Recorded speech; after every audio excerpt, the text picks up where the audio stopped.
caused the death of Helena Hutchins in the commission of negligent use of a firearm. In this case, this unique case on a movie set, the prop gun was placed in Mr. Baldwin's hands and cold gun was announced, meaning it had been checked and double-checked by those responsible to ensure the gun was safe. It was just a prop. They all thought it was just a prop and could do no harm. The actor's job is to act, to rehearse, to choreograph his moves, to memorize his lines. He's Harlan Rust. He's an outlaw running for his life. His mind is somewhere else, in the being of another, a century away, an outlaw. He must be able to take that weapon and use it as the person he's acting would, to wave it, to point it, to pull the trigger like actors do, in ways that would be lethal in the real world, but are not lethal on movies. Is Alec Baldwin facing criminal charges?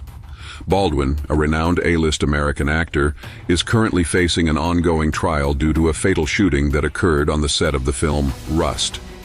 While getting into character is often an actor's focus and prayers, however, it's surprising how some get a little too carried away.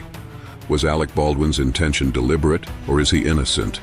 You'll find the answers to these questions by the end of this series. Here is Alec Baldwin's manslaughter trial, Day 1. Alec Baldwin pleads not guilty to involuntary manslaughter and denies pulling the trigger. Is his claim true? Questions have arisen about how the prop gun was replaced with a real one and whether the legal team failed to conduct firearm safety tests. During the filming of the movie Rust, Alec Baldwin, who plays an outlaw on the run seeking to evade the law, pulled out a gun during one of the scenes. The gun discharged a potent single bullet from the muzzle, which struck two people on the set, cinematographer Helena Hutchins and director Joel Souza. Unfortunately, Helena Hutchins was killed in this tragic accident, while Joel Souza was taken to the hospital immediately and survived the shooting. The film's armorer, Hannah Gutierrez-Reed, who is responsible for the weapons on set, has been jailed along with the movie's assistant director, David Halls. Halls admitted to negligence while testing and checking the armor before the shoot. According to reports, David Hall later pleaded no contest to a misdemeanor charge and was sentenced to 6 months unsupervised probation, a $500 fine, 24 hours of community service, a fire safety course, and testifying in all hearings related to the shooting. The case has now escalated significantly, as Alec Baldwin could potentially face up to 4 years in prison if proven guilty. Otherwise, he will be set free. Is Alec Baldwin responsible for the safety of his armor? According to the legal systems in New Mexico, where the accident took place, there are certain penalties according to their federal and state laws. According to Chapter 30, Criminal Offenses Article 2, Homicide Section February 3, 30, manslaughter, whoever commits involuntary manslaughter is guilty of a 4th-degree felony. Alec Baldwin's trial is expected to run for 8 days. Back in 2021, prosecutors argued that she loaded the revolver at the center of the incident. They claimed that she had locked the gun in a prop truck safe before a lunch break without following proper safety protocols. They also added that Gutierrez-Reed didn't check the gun before handing it to Assistant Director David Halls. Her lack of experience came to light after a report by colleagues revealed that it was Gutierrez-Reed's 3rd time failing to properly clear and show the weapon and rounds under industry standards and safety practices. Negligence can certainly ruin one's life, and this sure is the right example of how carelessness can have fatal consequences. Talented people. And one of those was the director of photography, a vibrant 42-year-old rising star named Helena Hutchins. You will also learn that the director of this film was Joel Souza, another talented individual who cares deeply for his projects. The evidence will show, ladies and gentlemen, that like in many workplaces, there are people who act in a reckless manner and place other individuals in danger and act without due regard for the safety of others. That, you will hear, was the defendant, Alec Baldwin, the lead actor.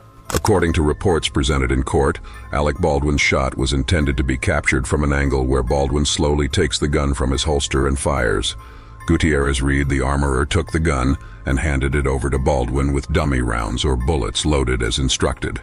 Reed also showed the gun to the assistant director, David Halls, for verification. This is where the slip-up occurred. David Halls unfortunately did not fully verify the gun, and there was one real bullet inside the revolver. When the gun was handed over to Alec Baldwin, he also failed to conduct a safety check and eventually fired the weapon. The real question is who placed a real bullet on the movie set, given that only inert bullets are typically used for shooting scenes. This question adds complexity to the case. However, according to the rules, actors generally do not have to check their guns and props, as the hired professionals, such as the armorer, are responsible and held accountable. Actors are expected to cooperate and follow the armorer's instructions when using firearms. In this case, it appears that no such instructions were given to Alec Baldwin. In Baldwin's case, the gun was evidently double-checked by both the armorer and the assistant director.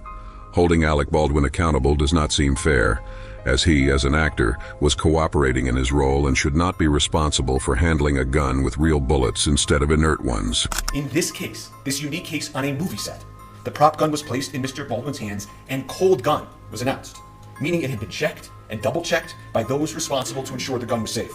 It was just a prop. They all thought it was just a prop and could do no harm. The actor's job is to act, to rehearse, to choreograph his moves, to memorize his lines. He's Harlan Rust. He's an outlaw running for his life. His mind is somewhere else, in the being of another, a century away, an outlaw. He must be able to take that weapon and use it as the person he's acting would, to wave it, to point it, to pull the trigger like actors do, in ways that would be lethal in the real world, but are not. Previous court submissions, however, state that the assistant director, David Hall, was unaware of the fact that the gun contained real ammunition. It is also reported that on set, David Halls clearly stated that the gun was cold, meaning it contained no live bullets or ammunition and was safe to use. The green light had already been given from their side, which raises questions about either reckless negligence or deliberate misconduct. To answer this question, here is an account of David Hall's history and proves the point of reckless conduct. His previous work has sometimes been described as involving lapses in safety protocols, which may include not following proper procedures for handling weapons and ensuring their safety. It was reported that after the prop gun was fired, Assistant Director David Halls was immediately fired, and work was halted as a result of the incident. Additionally, if the actor had been aware that the gun was loaded with live ammunition, he would have been expected to wear safety gear, such as ear protectors and eye protection, as is standard practice that people usually uphold. However, Alec Baldwin's natural handling of the gun, taking it out from his holster, says that he did not know the gun was loaded with real rounds. All the events presented in court, in chronological order, clearly show the truth of how the gun was unintentionally fired. Helena Hutchins was shot in the chest and bled to death on set, while director Joel Souza was shot in the shoulder. Later, when the live bullet was removed from Souza's shoulder in the hospital, it was confirmed to be part of the real ammunition, as dummy rounds cannot cause harm. According to Santa Fe County Sheriff Adin Mendoza, police recovered 600 pieces of evidence, including 3 firearms and 500 rounds of ammunition. Doesn't this sound like the result of pure recklessness? Allegedly, an affidavit with the warrant said police were informed that ammunition for the film had come from various sources, including PDQ Arm and Prop. The affidavit said the ammunition supplier's owner, Seth Kenny, had told investigators the live round may have been from some actual reloaded ammunition. Another affidavit shows the veiled side of this case. Mr. Reed, a veteran armorer and stuntman himself, informed Santa Fe police he delivered an ammo can that consisted of approximately 200 to 300 live rounds to Mr. Kenny to help train actors on another production they were working on in August or September. It doesn't end there. He reportedly said Mr. Kenny had requested he bring live ammunition in the event they ran out of what was supplied. The affidavit stated that after that production ended, Mr. Reed said Mr. Kenny took the ammo can and remaining live bullets back to his company's New Mexico office. Here's a scene from the movie set for a detailed perspective. Various state witnesses were presented in the courtroom to testify on behalf of Alec Baldwin. And this was day 1 of the trial. How do you think the case will be? Will it be in Alec Baldwin's favor? Let us know your thoughts in the comments.